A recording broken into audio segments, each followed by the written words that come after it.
Good evening, visitors. Welcome to the Australian War Memorial's last post ceremony. My name is Troy Clayton, and joining us today from the Royal Australian Air Force is Squadron Leader Stacey Davids.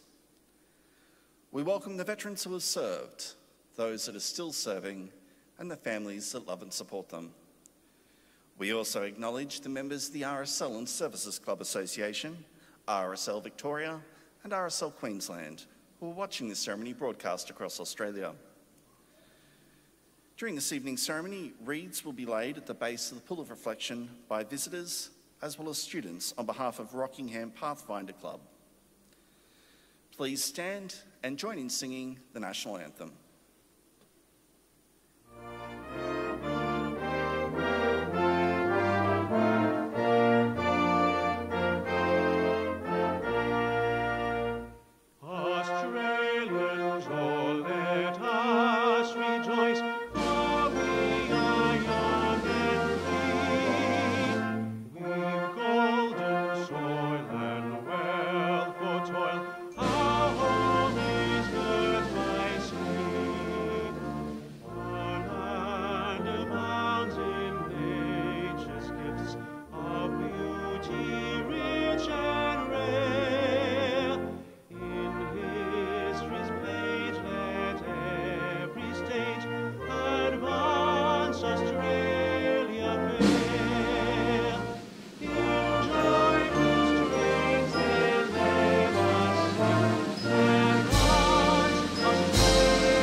If able, please be seated.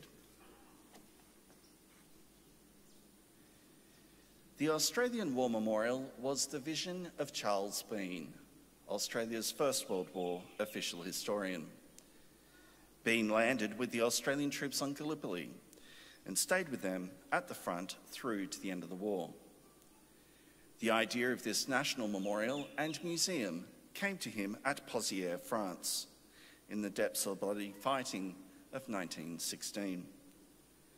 Bean's idea was that this would be a place where families and friends could mourn their loved ones buried in faraway places. It would also be a place that could help all Australians understand what these men and women had endured and what they had done for us. Bean's vision, to which we remain true, is best expressed as inscribed in the entrance to the memorial's galleries. Here is their spirit, in the heart of the land they loved, and here we guard the record which they themselves made. Tonight, we will read the story behind just one of those on the Roll of Honour, which lists the names of more than 102,000 men and women who have given their lives for us in war and operations for more than a century. But first, we present a lament, Flowers of the Forest. Wreaths or floral tributes will now be laid at the base of the Pool of Reflection.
Today, we remember and pay tribute to Pilot Officer Edwin John Ross. Born in Broken Hill, New South Wales on the 12th of April 1920, Edwin John Ross was the son of Edwin and Nora Ross. When he was young, his family moved to the Adelaide suburb of Prospect.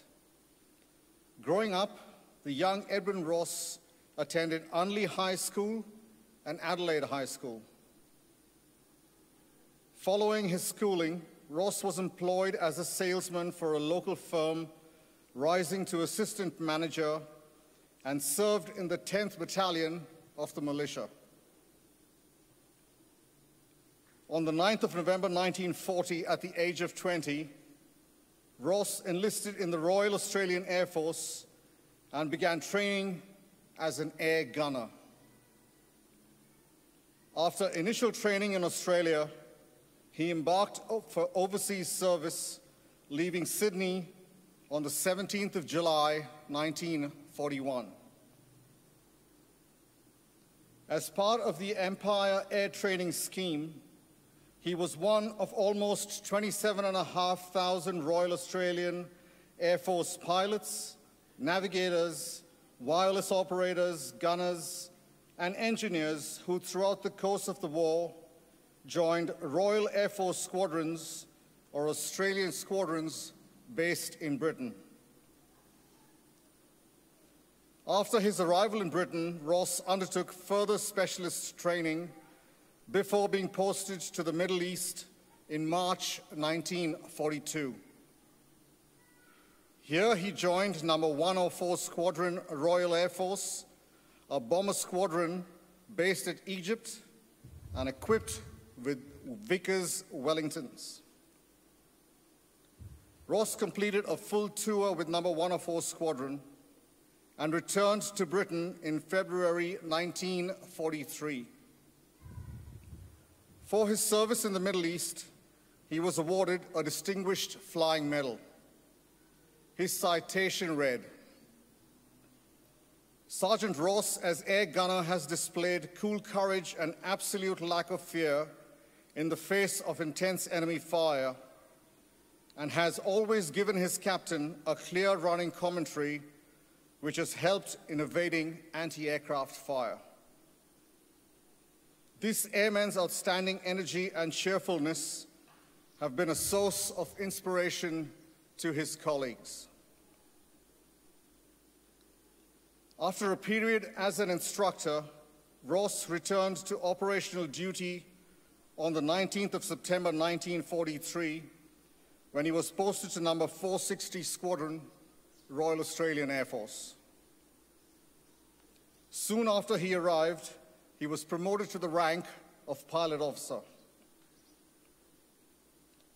No. 460 Squadron would become the most highly decorated Australian squadron in Bomber Command and the squadron that suffered the highest casualties. Flying twin-engined Vickers Wellington medium bombers and then the four-engined Avro Lancaster heavy bomber, the squadron lost over 1,000 men: Australian, British, Canadians, New Zealanders, and South Africans. Almost 600 Australians from 460 Squadron are listed here on the Roll of Honour. On the night of the 2nd of January 1942, the Lancaster, in which Ross was the air gunner, took off from Royal Air Force Station Binbrook to take part in a large raid on Berlin. Just after takeoff, Ross's Lancaster, fully laden with bombs for the mission ahead, banged sharply and dived uncontrollably into the ground, exploding on impact. Ross and all 6 of his crewmen were killed. They included the Australians, Flight Lieutenant Barrington Nivette, Flight Sergeant John Farthing, Flight Sergeant Henry Gill, Flight Sergeant Julian Dobinson, Flying Officer Colin Pickworth, and British Flight Engineer Sergeant Ronald Trett. Edwin Ross was 23 years old.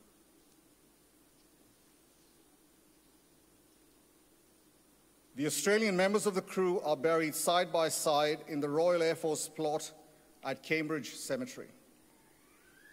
Edwin John Ross's name is listed on the Roll of Honour on my left among almost 40,000 Australians who died while serving in the Second World War. His headstone is displayed today beside the pool of reflection. This is but one of the many stories of service and sacrifice told here at the Australian War Memorial. We now remember Pilot Officer Edwin John Ross, who gave his life for us, for our freedoms, and in the hope of a better world.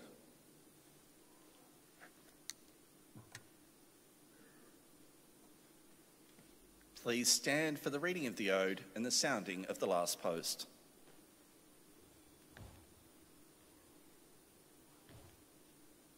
They shall grow not old, as we that are left grow old.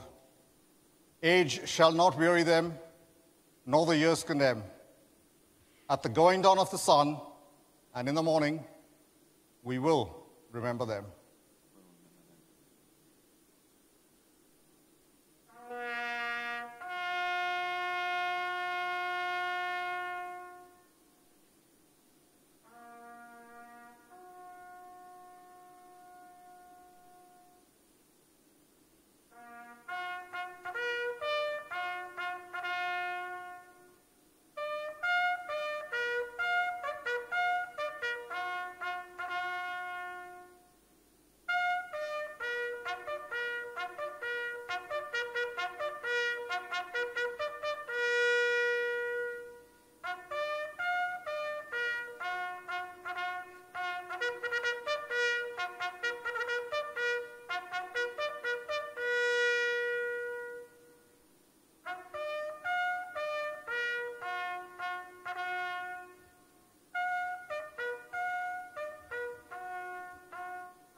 Lest we forget.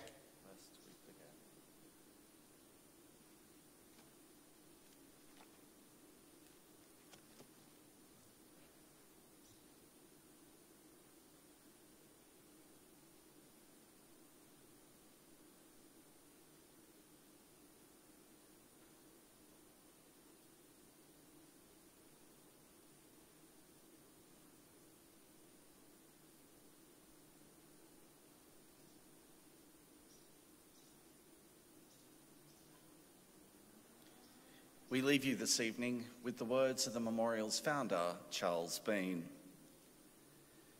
Many a man lying out there at Pozières or in the low scrub of Gallipoli, with his poor, tired senses barely working through the fever of his brain, has thought in his last moments, well, it's over. But in Australia, they will be proud of this. Ladies and gentlemen, girls and boys, that concludes the last post ceremony. We'd like to thank you for visiting the Australian War Memorial and wish you all a very good evening. Thank you.